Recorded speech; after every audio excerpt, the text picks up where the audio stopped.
Hello everyone and welcome to another story time with Miss Canela. Today I want to share with you a classic story that I really enjoy, and it's called Caps for Sale. So let's dive in.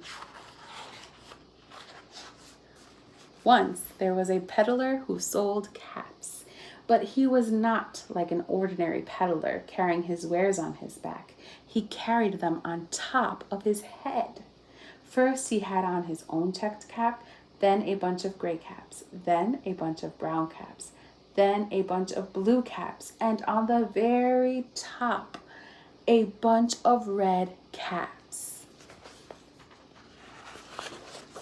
He walked up and down the streets, holding himself very straight so as not to upset his caps.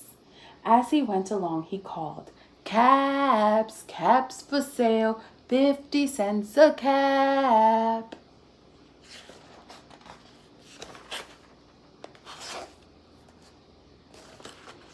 One morning, he couldn't sell any caps. He walked up the street and he walked down the street calling, "Caps, caps for sale, 50 cents a cap."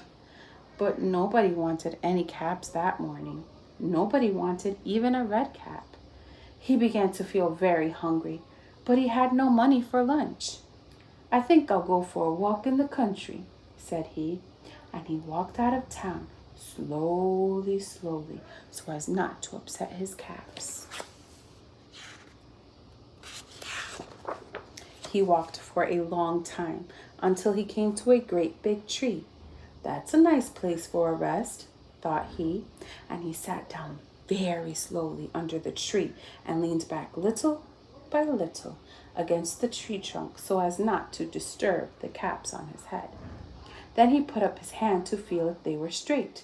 First his own checked cap, then the gray caps, then the brown caps, then the blue caps, then the red caps on the very top.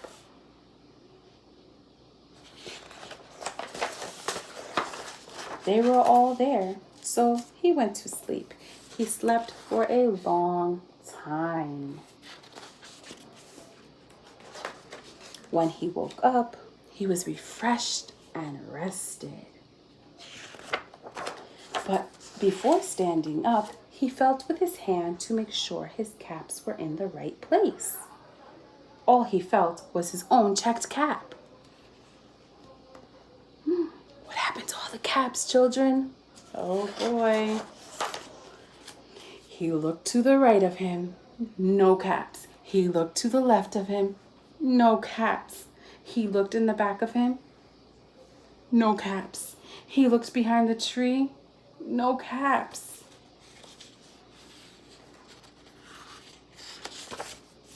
Oh my goodness, I hope he finds those caps. Then he looked up into the tree. And what do you think he saw?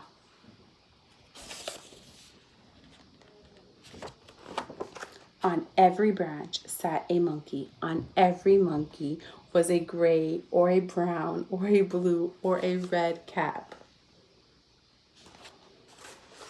And that's so silly. The peddler looked at the monkeys. The monkeys looked at the peddler. He didn't know what to do. Finally, he spoke to them. "You monkeys, you," he said, shaking a finger at them. "You give me back my caps." But the monkeys only shook their fingers back at him and said, "Tss, tss, tss."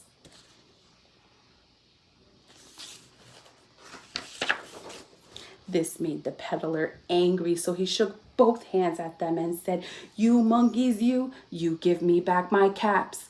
But the monkeys only shook both their hands back at him and said, "Tss, tss, tss."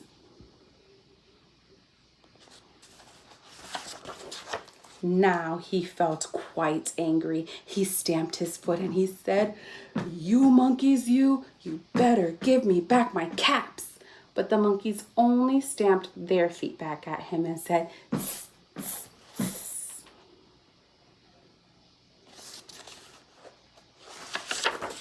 By this time, the peddler was really very angry. He stamped both his feet and shouted, "You monkeys, you must give me back my caps." But the monkeys only stamped both their feet back at him and said, "Tss, tss, tss."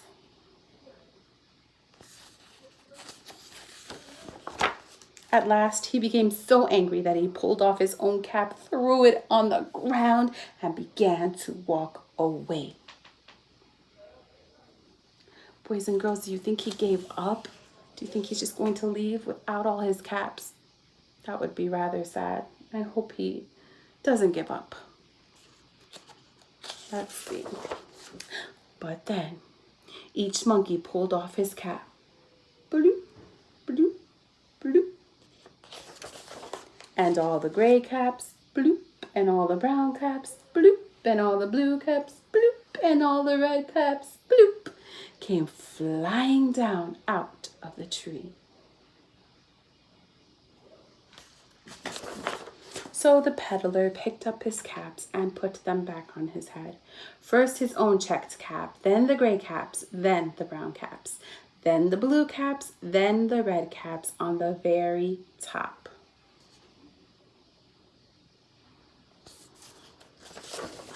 And slowly, slowly, he walked back to town calling, "Caps, caps for sale, 50 cents a cap."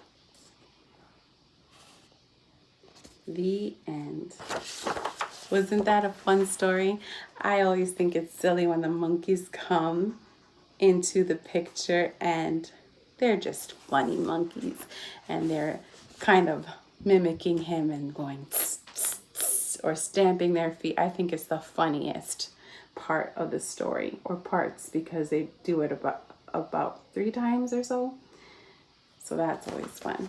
So I hope you enjoyed this, and if you have a chance, you can look it up online and see if there's one that you can read for yourself or have a parent read it to you, or when your local library opens up again, which I know for now it's closed, but when it does, I suggest you check it out. It's a real fun story, and you can even act it out at home with your siblings or with your parents.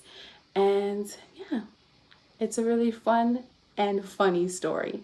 Thank you for sharing with me today. Have a great day, everyone. Goodbye.